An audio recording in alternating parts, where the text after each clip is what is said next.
Welcome to Carib Gold Olga. In this video, I'm going to be examining 35-year-old George Santos election fraud as it's laid out.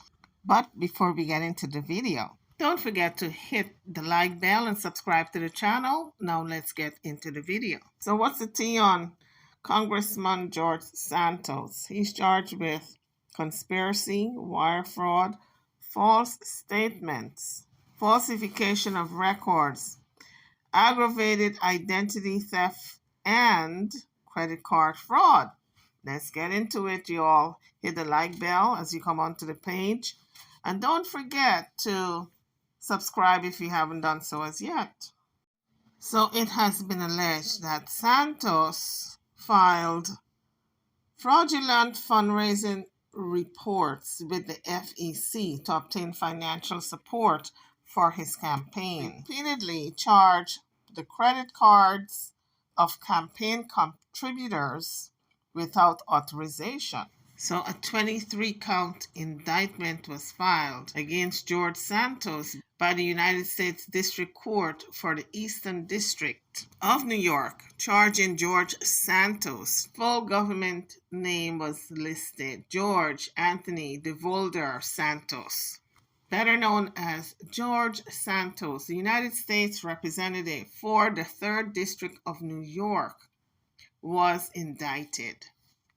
The charges are as follows: 1 count of conspiracy to commit offenses against the United States, 2 counts of wire fraud, 2 counts of making false statements to the Federal Election Commission, the FEC, 2 counts of falsifying records submitted to obstruct the FEC, 2 counts of aggravated identity theft, and 1 count of access device fraud. In addition to the 7 counts of wire fraud, 3 counts of money laundering, 1 count of theft of public funds, and 2 counts of making materially false statements to the United House of Representatives that were charged in the original indictment. Santos is due back in federal court in Central Islip, New York on October 27, 2023. So these are very serious allegations against George Santos. He is painted as someone who is a scammer, a thief, and should not be in Congress. He is allegedly charged with stealing people's identities and making charges on his own donors' credit cards without their permission, lying to the FEC, lying to the public about his financial statements of his campaign. It was alleged that he also inflated the campaign's reported receipts with non-existent loans and contributions that were either fabricated or stolen, stated by the United States Attorney Peace, who stated that his office will relentlessly pursue criminal charges against anyone who uses the electoral process as an opportunity to defraud the public and our government institutions. FBI officials stated that anyone who attempts to violate the law as part of a political campaign will face punishment in the criminal justice system. So now George Santos has been caught up in this big elaborate scheme of his that he allegedly lied to the American people, the Congress, the FBI, and so many other entities. In addition, he's charged with 7 counts of wire fraud, 3 counts of money laundering, 1 count of theft of public funds, and 2 counts of making materially false statements to the United States House of Representatives that were charged in the original indictment. So his next court date is October the 27th of this month, 2023. So Mr. Santos is in a world of trouble, and we are going to see what happens with the next court hearing. Santos was elected to Congress last November and sworn in as the U.S. Representative for New York's 3rd Congressional District on January the 7th, 2023. The charging document by the district attorney stated that back in 2022 election cycle, Santos was a candidate for the United States House of Representatives of New York, the 3rd Congressional District.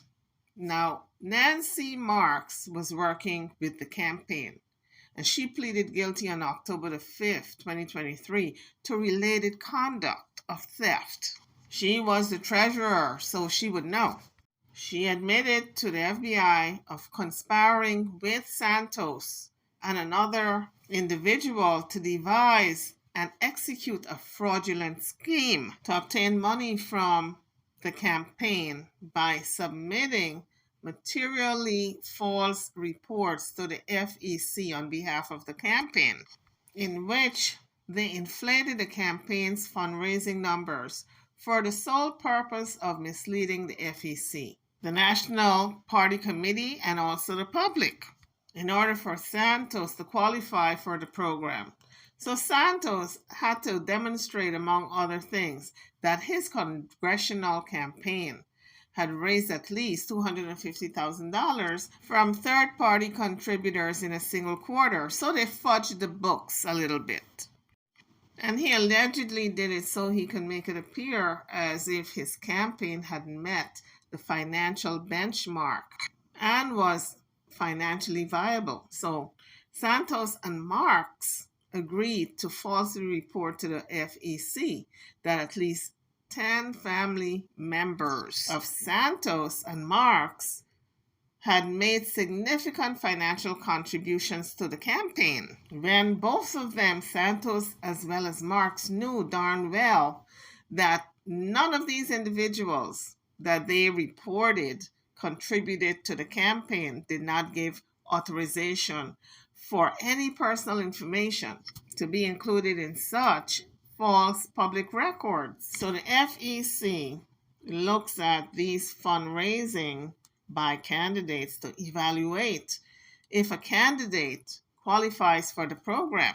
And the committee is looking at George Santos's financial statements, and they're saying, well, he meets the threshold. He should be a viable candidate for getting help from the program, not knowing that the statements were falsified. So Santos and Marks, the treasurer for his campaign, agreed to falsely report to the FEC that Santos had loaned the campaign significant sums of money, which in fact Santos had not made the reported loans. And at that time, the loans were reported did not have the funds necessary to make such loans. He didn't have the money to make those loans. He falsely reported that he did made the loans to his campaign. So the loan amount he said he made to his campaign was $500,000 when it was disclosed that he had less than $8,000 in the bank, which included his personal as well as his business accounts, less than $8,000. So through this particular scheme that Santos as well as Marks had going on, they made sure that he met the necessary financial benchmarks to qualify for the program administered by the National Party Committee. You have to have a certain amount of money to even enter the race. So on paper, it looked like if he qualified. So as a result of qualifying for the program, the campaign received financial support. That's how it works. But his qualification was false, and he was still receiving financial support for qualifying, falsely qualifying. So it's also alleged that he was embroiled in this elaborate credit card scam. So the credit card scheme happened between December 2021 and August of 2022, where it's alleged that he devised this fraudulent scheme to steal the personal identity and financial information of contributors of his campaign. He then charged his contributors' cards, the credit cards, repeatedly without authorization. So then the funds from these people's credit cards were then transferred to Santos' campaign and to other candidates for elected office, and then to his own bank account. To conceal the true source of these funds and to circumvent campaign contribution limits, Santos falsely represented that the source of the campaign contributions were made by other people, such as his relatives or associates, rather than the true card holders. So he was not authorized to use these people's names either. Not the relatives, not the friends, associates, colleagues, no one. Any names that he used, he was not authorized to use. So in one example, there was a contributor who he used the person's credit card, and attempted to make at least $44,800 in withdrawal charges, and repeatedly concealed the true source of the funds by falsely listing the source of funds as either himself or his relatives and or other contributors. On one occasion, Santos charged $12,000 to the contributor's credit card, ultimately transferring the vast majority of the money into his own account. The charges in the superseding indictment are alleges because it has not been proven in a court of law as yet, and the defendants are presumed innocent until proven guilty in a court of law beyond a reasonable doubt. So George Santos is going to have his day in court. But in the meantime, his supporters, well, people who once supported him, are now asking and demanding for him to leave office. George Santos remained steadfast that he will not resign. So Congress will have to pass that vote to expel him. Now, here are some comments from some of his ex-supporters. If I had to describe George Santos, would be a charismatic liar. Do you solemnly swear or affirm? Do you have any statements here? Explain what happened here. I'm not going to discuss an ongoing investigation. Support and defend the Constitution. Anything about the money to investigate? I have no comments for you. Of the United States against all enemies. George Santos is a con artist. He's been lying about pretty much everything. I had no idea that he was a total fraud. So help you God. It's the greatest fiction in the history of congressional health. Nonsense. It's all Santos has got to be expelled. He was elected under false pretenses. How dare you lie to this community? Do you feel like you're qualified to serve in this Congress? There should be a law against a criminal serving in an elected office. It's really quite disgraceful. He should step down. How can he be trusted to be a lawmaker when he breaks the law? Did you raise money for a coffee? He allowed my dog to die. He's a horrible, evil person. Where does this end? How much is actually tied up with this? That is sort of what it's been like reporting on George Santos. I've been in politics over 50 years. I've never seen a story ending like Santos. There's nobody who is this off. We have an indictment. It's a witch hunt. So on November the 1st, 2023, the House had moved to expel George Santos, but could not do it because they did not have the vote count. So they failed to expel him. He does have his supporters.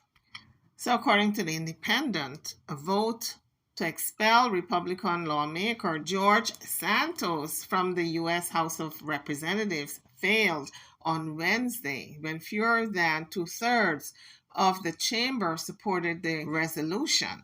So the votes were very narrowed. It was 221 to 212 majority, preserving his seat. The 35-year-old New York lawmaker has pleaded not guilty to charges, accusing him of crimes including laundering funds to pay his personal expenses, including illegally receiving unemployment benefits and charging donors credit cards without their consent.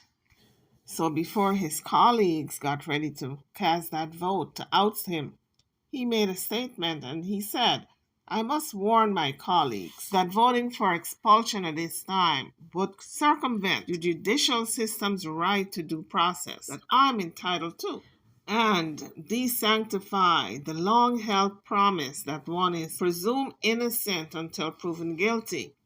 Expulsion of Santos required a 2/3 vote of the chamber, so they were not able to expel him. Only 5 people have been expelled from the House in the country's history. 3 for fighting against the U.S. government during the Civil War.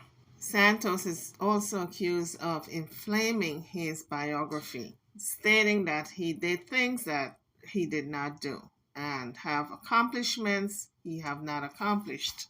Republican lawmaker Anthony D. Esposito said that Mr. Santos is a stain on this institution and not fit to serve his constituencies in the House of Representatives. Anthony D. Esposito made this statement on the House floor. A trial of George Santos is scheduled for September 9th, 2024, shortly before the elections that will determine the control of the White House, who is going to be president. So it's going to be a very turbulent time. Guys, drop your comments on George Santos if you all think he is qualified to serve in the court of public opinion. I'm over and out. Don't forget to hit the like bell, subscribe to the channel if you haven't done so as yet. Turn on your notification bell for any new videos I may be dropping. I'll see you all in the next one. Thank you for watching.